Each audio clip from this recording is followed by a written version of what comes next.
What do you think is the worst that can happen to a small business? Hint, not failure. Failure is actually not that scary. It's not that bad.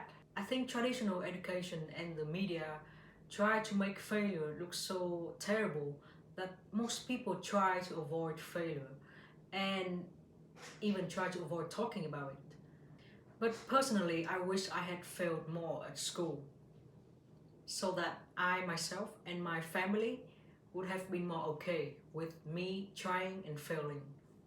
But failure is not the worst thing that can happen to a small business.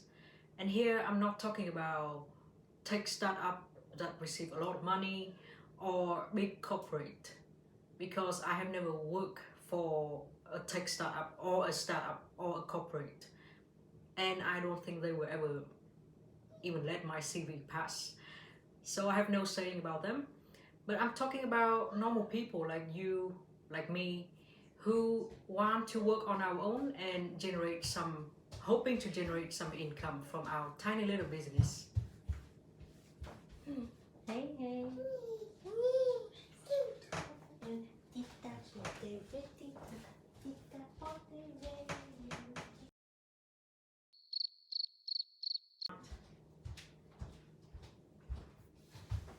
Alright, I'm back. So in my life, I have started a few businesses and most of them failed.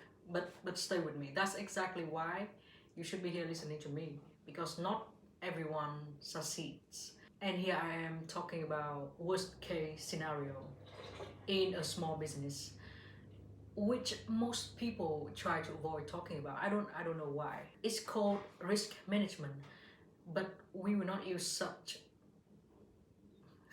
technical terms. I never went to MBA. Alright, I think when you open a business, there are 3 case scenarios. Scenario number 1, the business succeeds. And I guess I don't have to talk about how awesome it is for this scenario. I guess it's the best case scenario. Well, success is relative from people to people, but I think a good definition of a successful business for a small business is that the business maintain or raise your quality of life. So it depends a lot on your intention with the business. If you run it as a hobby, as a side business, then it generate enough money for you to maintain it or make you some small profit, can be considered successful. Or you run the small business and it goes so well that it generates enough money for you to live on it, so that you can quit your other jobs. You don't need to work other jobs anymore. To some people that is successful. So it depends on you and your business. And we move on to the scenario number 2. The business fails. That means you are out of luck, game over. You close down the business, you go home, you have lost money, effort, time in there, and you feel defeated. You feel like you have lost in this business game. But that's it. It's not the worst. Actually, this happened to most people. It happened to everyone. And if you prepare for failure, this is actually not even bad. And in this video here, I talk a little bit about how I prepared for my failure in my latest business. You can watch it. Anyway, failure is not that scary. It's not even the worst. It's not even bad. Just like any skill in life, you need to practice running a business in order to be good at running a business. You do it, you fail, you do it again, you fail, you do it again, you fail. That's normal. But the problem with most of us, people like you and me, who are not from a rich family with experience in running business and big capital, the problem with normal people like us is that number 1, we run out of money. We run out of capital. And number 2, we feel defeated and we convince ourselves that this is not for me. I think this is why we see people from rich or entrepreneurial family seem to know how to make money themselves. It could be that they have both capital and spirit, experience in the family. to try again and again until they succeed. Anyway, to sum up, preparation for failure means that prepared in some way, have some plan for failure, so that in case you fail, you still have capital, or you still have some other ways to generate capital for your next business. You still have some blood to keep playing the game, so that you will not be defeated completely.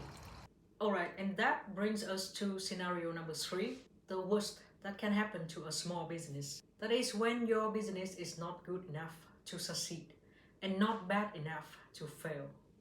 Because now you are trapped into the swamp of your own business and you don't know how to get out. You don't know how to make it better so that it starts taking off. And you don't want to end it because you still have this hope that what if one day it will become better. Basically, you're stuck, and every action you take feels like you are swimming in a swamp. You will try everything, and you only to see that there's so many things that you cannot do. I have been there, I understand that. I reach out for advice. I click on all the ads on social media about how to sell, how to marketing, how to have more customers and everything. And only to see that I'm not good at any of them and just desperate. Eventually nothing seems to work. And now can you see that failure is actually not that bad? Because yes, you fail, but you also close down your business which was not working, and you take off the burden from your shoulders. But in scenario number 3, when you are trapped in a business that is not succeeding and not failing, the burden is always there on you. And it's not only money, time, effort, but it's also mental burden too. And I have been there a few times. It's much more terrible than failure. When I could eventually decide to end the business, I became instantly happier.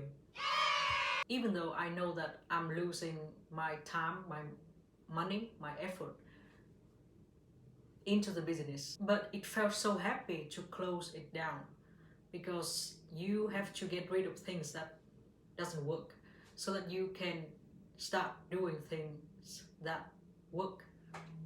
And some business and some relationship simply don't work. End them. Close down your business. I can't believe I'm talking about this, but there's so many contents out there telling you to keep going, keep grinding, wake up and grind, hustle and everything. But here I'm telling you to close your business. There's one advice that I got from my business consultant that I think was precious. I think that was his best advice that I bring with me. He said, if opening your business means that your life quality go down, then don't open it. But sometimes we don't know until we open it. So if you're there, if you see that this business is making your life worse, close it, end it. Even if you cannot end it right now, think about how to end it with minimal loss. And what you would do after you have been done with this business. Remember, setting yourself free from it is a win, so that you can take on the next adventures. And one of the next venture is going to be a win for you. If it's not worth it to change, just close it. You'll be instantly happy. Hey, hey. Yui, yui, yui.